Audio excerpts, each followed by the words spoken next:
अस्सलाम वालेकुम, मेरा नाम डॉक्टर असरा इम्तियाज़ है। आज मैं आपके सामने एक पेशेंट लेकर आई हूँ जिन्हें सियाटिका है।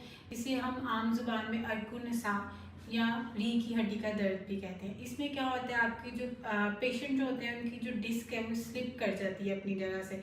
जैसे कि आप अपनी स्क्रीन में देख रहे हैं, उसकी काफ़ी रीजंस हो सकती हैं। कभी वज़न उठाने की वजह से भी, कभी एक्सीडेंट की वजह से भी हो जाता है। क्योंकि आजकल हम लोगों की लाइफस्टाइल ऐसी है कि हमारे मसल्स जो हैं वो इतने ज़्यादा स्ट्रॉन्ग नहीं होते, तो मस्कुलर वीकनेस की वजह से आप डिस्क जैसे सीरियस इश्यूज़ की तरफ भी जाते हैं। अब जैसे ही डिस्क प्रॉब्लम्स आती हैं तो लोग क्या करते हैं, सर्जरी की तरफ चले जाते हैं या स्टीरॉयडल इंजेक्शंस की तरफ चले जाते हैं। तो इनका जो है वो आफ्टर सर्जरी साइड इफ़ेक्ट्स भी आते हैं, यानी पेन दोबारा से रिवर्ट भी हो सकती है, या स्टीरॉयडल इंजेक्शंस भी जो है वो फ्यूचर में आपको कोई भी साइड इफ़ेक्ट्स फेस करने पड़ सकते हैं। हम अपने क्लिनिक में एक इंटरनेशनल ट्रीटमेंट देते हैं और फिजियो देते हैं, जो एक मल्टीपल ट्रीटमेंट होता है जिसमें प्रॉपर 1 आवर का सेशन करते हैं।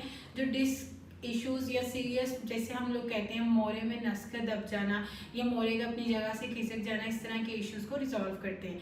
अभी मैं आपको सामने एक पेशेंट दिखाऊंगी। इनका डिस्क इशू का मसला चल रहा है, मतलब इनकी डिस्क स्लिप कर गई है जिसकी वजह से इनकी पेन जो है वो बैक से इनकी लेग में जा रही है।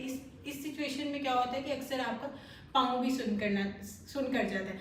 समटाइम ऐसा होता है कि आपका पाँव सुन नहीं भी करता है। ये डिफरेंट पेशेंट्स के डिफरेंट सिनेरियोज होते हैं, लेकिन इनका जो है इनकी लेग में शदीद पेन जा रही है और ज़्यादा देर से इनको ये मसला है। इस वजह से वहाँ पे ब्लड का फ्लो कम होने की वजह से इनका जो है वो जो लेग है वो उसके जो मसल्स हैं वो बहुत ज़्यादा स्टिफ कर गए, जिसकी वजह से इवन इनको अपनी लेग को उठाने में, अपनी डेली लाइफ की एक्टिविटीज़ करने में भी बहुत ज़्यादा मसला आ रहा है। अभी मैं आपको दिखाऊंगी अब कौन सी लेग में मसला है। इसमें आप इसको उठाएं, कितना उठा सकती हैं पेन के बगैर? बस इतना है। इससे ज़्यादा नहीं उठती? इससे ऊपर पेन होती है। क्या क्या फील करती हैं? मेरी कमर से लेके पाँव तक पेन स्टिफनेस है, और खिंचाव स्टिफनेस भी है, खिंचाव नहीं होता है। ठीक है। अभी आपने देखा कि ये अपनी 20 डिग्री तक सिर्फ लेग रेस कर पा रही हैं, क्योंकि इनके जो मसल्स हैं वो वहाँ से ब्लड फ्लो कम होने की वजह से बहुत ज़्यादा स्टिफ हो गए हैं। अभी हम इनका एक फिजियो सेशन करेंगे और कुछ कायरोप्रैक्टिक एडजस्टमेंट्स करेंगे और फिर देखेंगे कि इनका क्या रिजल्ट आता है। हम इनकी स्पाइन की, यानी इनके लंबर के वर्टिब्रा जहाँ से इनकी डिस्क स्लिप की है उनकी थोड़ी सी एडजस्टमेंट करेंगे और उसके बाद देखेंगे इनके मसल से कितना प्रेशर रिलीज हुआ है और ये किस हद तक बेहतर फील कर रही हैं। मेरी तरफ पेमेंट में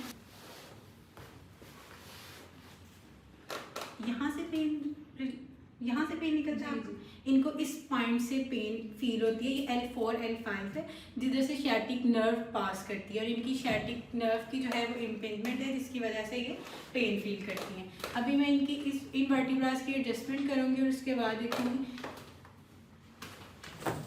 ओके, अब आप उस साइड पे टेबल जाओ।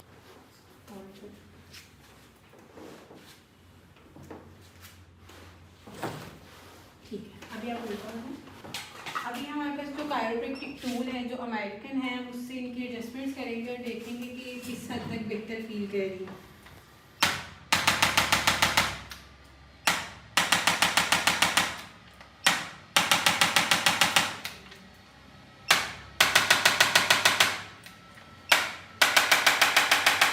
इस पॉइंट से ये पेन फील करती है जो कि L4 और L5 का रीजन है।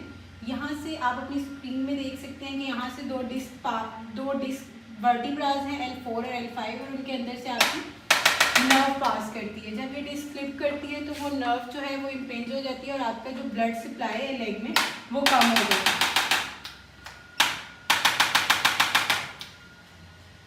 अब आप सीधा हो जाए, अब अपनी लेग रेस करके दिखाएं। अब आप देख सकते हैं कि इनकी लेग 20 से 70 डिग्री तक रेज हो गई है। अब आप कोई पेन आ रहा है? यहाँ तक कोई पेन नहीं आ रहा। विद इन 1 सेशन 20 से 70 डिग्री तक इम्प्रूव हो गई है। विद इन 1 मोर सेशन ये बिल्कुल रिकवर कर जाएंगे क्योंकि शी इज़ क्वाइट यंग। इसी तरह अगर किसी की एज ज़्यादा होती है या उनका मसला पुराना होता है तो वो भी 3 से 4 सेशंस या मैक्सिमम 7 to 8 सेशंस में रिकवर कर जाते हैं, जो आपको सर्जरी से भी अवॉइड कर सकते हैं और स्टीरॉयडल इंजेक्शन से भी अवॉइड कर सकते हैं। तो अगर कोई भी मोरों का मसला है या पट्ठों का इस तरह का कोई भी मसला आ रहा है, आप हमारी क्लिनिक विजिट कर सकते हैं और सर्जरी और स्टीरॉयडल इंजेक्शन से अवॉइड कर सकते हैं। अपना बहुत सारा ख्याल रखिएगा। Thank you so much. अल्लाह हाफिज़।